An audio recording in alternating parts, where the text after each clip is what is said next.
Welcome to day 2 of your 100-day blogging course. In today's video, we are going to have a look at how to choose a topic for your blog. Choosing a topic for your blog involves three main components. You have to think about talent, you have to think about the market opportunity, and you have to think about passion. The combination of all the three gives you the highest point of contribution, and your blog topic has to be an overlap of these three. First, let's talk about finding your true passion. Think about what you are generally interested about. What magazines, blogs, or websites do you visit?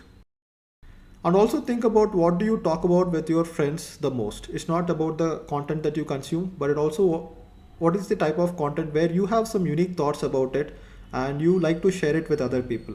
So you might be interested in any topic. It could be travel, it could be technology, automobiles, AI, space exploration. It could be about coral reefs or anything like that. But of all the topics that you are interested in reading about, now start thinking about what topics you like talking about. Because blogging is not very different, because your blog readers are your friends and you are basically writing articles for them. It's just like sharing your thoughts with your friends, and that happens in topics where you have some of your own unique ideas and thoughts, and that's when you add value. You just don't want to consume content and just deliver it in a different format. You want to add your own ideas to it, and that is what blogging and being a thought leader is all about. If you are choosing a topic where you just read about it, and if you are not passionate about it, if you don't like to talk about it very much, then it's a very uphill task to maintain such a blog. You can't always keep doing new research and trying to come up with articles, and then you will not be a category leader in your blog, because there will be other people who are even more passionate about that topic who will do a better job than you.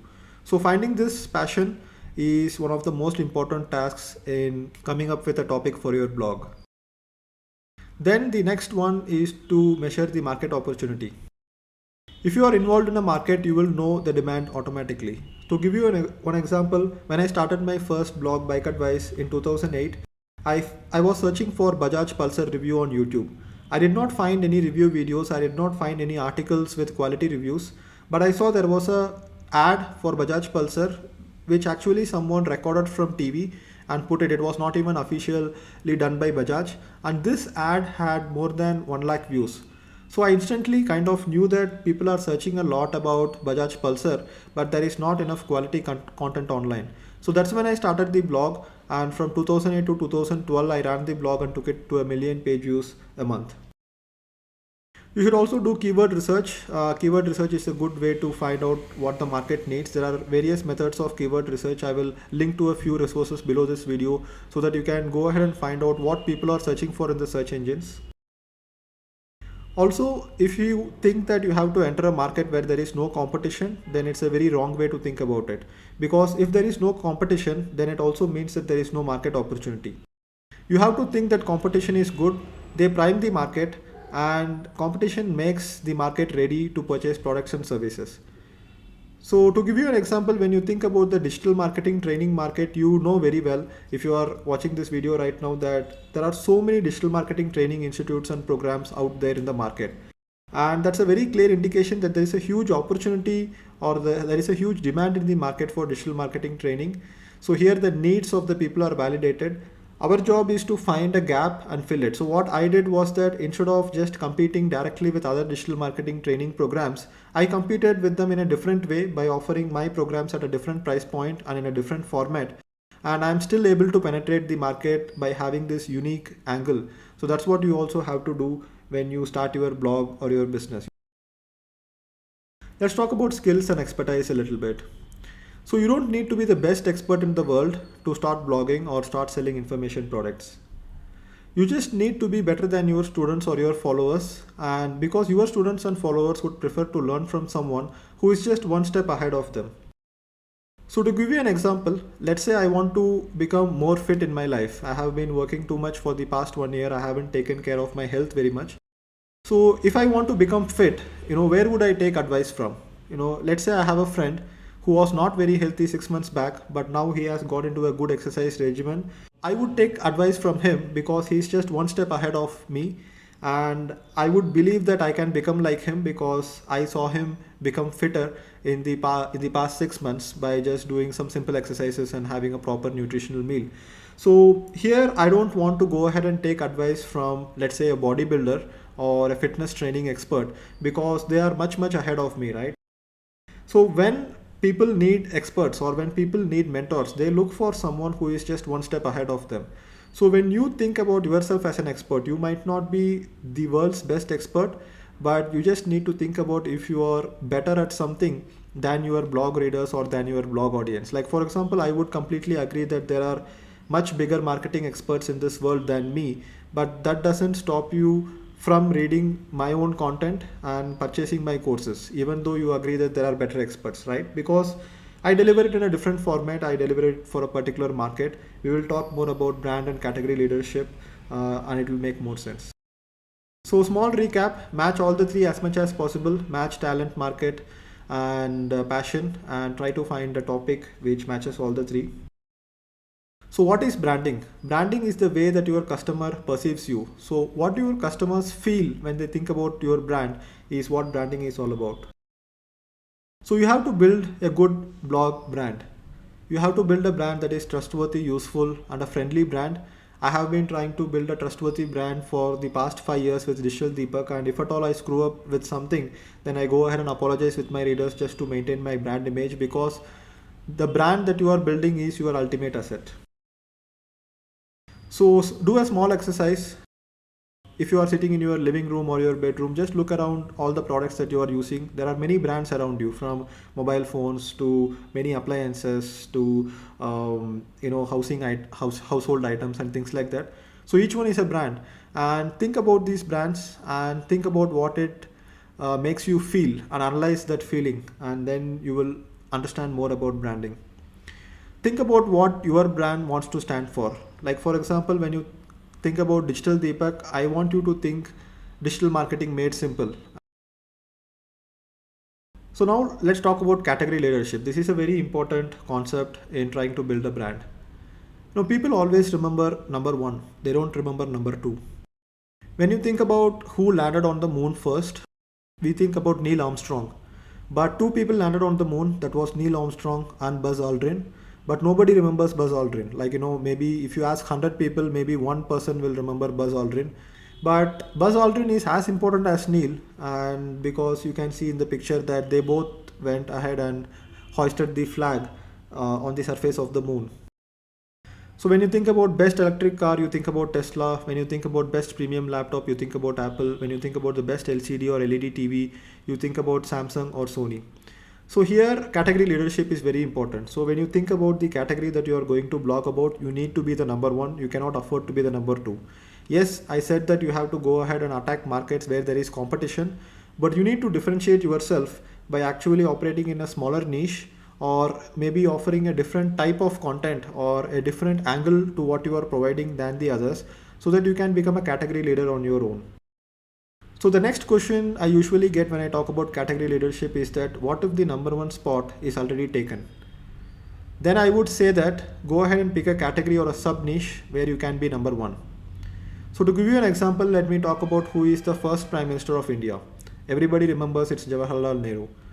And if I ask this question in a room of 100 people, around 20 people can answer who is the second Prime Minister of India, that is Lal Bahadur Shastri, and less than 5 people can answer who is the third Prime Minister of India. They don't remember it. But think about who is the first woman Prime Minister of India. She is the third Prime Minister overall, but first in a new category, that is woman Prime Minister.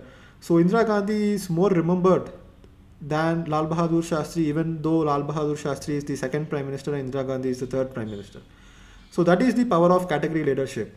People can associate one particular brand or one particular name as the number one in a particular category, and they cannot remember number two and number three, but they can remember multiple categories and who is associated with each of these categories. There are many digital marketing bloggers in the world, and there are many experts. So who is the best marketing blogger in the world? You think about a few names. Who is the best marketing author? You probably think about guys like Seth Godin. But what I am trying to do is that I am trying to be the best marketing blogger in India. So most of my content is more oriented towards India, because I am trying to create a category leadership in India and not competing with the other players. So that is the only way to become a well-known brand or well-remembered brand. So like if you think about digital marketing experts and if you think about an SEO expert, you will think about Brian Dean, and Brian Dean has this blog called Backlinko, and he only blogs about SEO, not anything else. He blogs a little bit about other digital marketing topics as well, but when you think about an SEO expert, you think about him. And then you have johnloomer.com. So John Loomer just focuses on Facebook ads and nothing else in digital marketing. So when you think about the number one blogger when it comes to Facebook ads, you think about John Loomer. So you can either differentiate yourself in a category or you can differentiate yourself in a geographical area. So I blog about all things in digital marketing, including SEO, email marketing, social media, etc. But I am trying to create a category leadership in a geographical region, which is India. Let me give you a case study. So my first blog, Bike Advice. When I started, there were many automobile blogs. There were already motorbeam.com, indianautosblog.com and things like that. I did not want to become number third in becoming another automobile blog where I blog about both cars and bikes. So since they have already established their brand, even if I develop a better content or better product or service, I still wouldn't be able to remove the brand perception that is already there on the market. So here I had to make the sacrifice. I wanted to become the number one in bikes alone. So when people think of motorcycle blog focused on India, they think about Bike Advice. So categories will branch out to more categories over time. You don't need to worry about competing in a single category. And if you think that the number one position is taken up in all the categories, just wait, just observe the market. You will see that the categories are branching out to more smaller branches. So you think about blogs, then there are automobile blogs, then there are motorcycle blogs, and inside motorcycle blogs there are premium and lifestyle motorcycling blogs. So few decades back, cars were just cars. Cars were introduced, so people stopped using horses and they started using cars. And as the car market matures, you see there is a branching in it. Then you start seeing luxury sedans, you start seeing hatchbacks, you start seeing SUVs and different car categories which come up. And after these categories, there is further branching out. Like for example, BMW, Volvo, Audi, they manufacture luxury cars, but BMW focuses on driving pleasure, Volvo focuses on safety, Audi focuses on engineering. Go ahead and look at the marketing campaigns or the websites of these brands. You will know that BMW is trying to make a category leadership where if people want to focus on driving pleasure and people who want to self-drive their luxury cars, then BMW is the car to go for. If people are mostly focused on safety, then Volvo is the best brand for safety. So that's how it keeps branching out as the market matures. So this time when I start a new motorcycling blog, when I am starting a new blog for this training program, I will be focusing on premium motorcycles only for India. So right now I don't see any strong player who is just focusing on premium motorcycles. So there are many blogs who blog about motorcycles, but they blog about all kinds of motorcycles. I will be focusing on premium motorcycles and mostly in the touring segment, not in the sports segment. So what are the next action steps for you? So think about your passion topics and passion areas where you want to blog about, what you are interested in, what you like talking about to your friends. Think about if there is a market opportunity and competition, and if there is no competition, then think twice and then really do some research if there is a market opportunity out there. Do you have the skills for it? If not, can you develop it? This is a very important question because sometimes you will not be able to develop skills for certain things. I focus on developing skills in areas where I can have the maximum contribution. So I am passionate about digital marketing. There is a market opportunity for digital marketing, but I did not have the skills to record videos and edit videos like I am doing right now, but I developed the skills for it. So think about if you can develop the skills for it. And as always, if you have any questions, please comment below this video.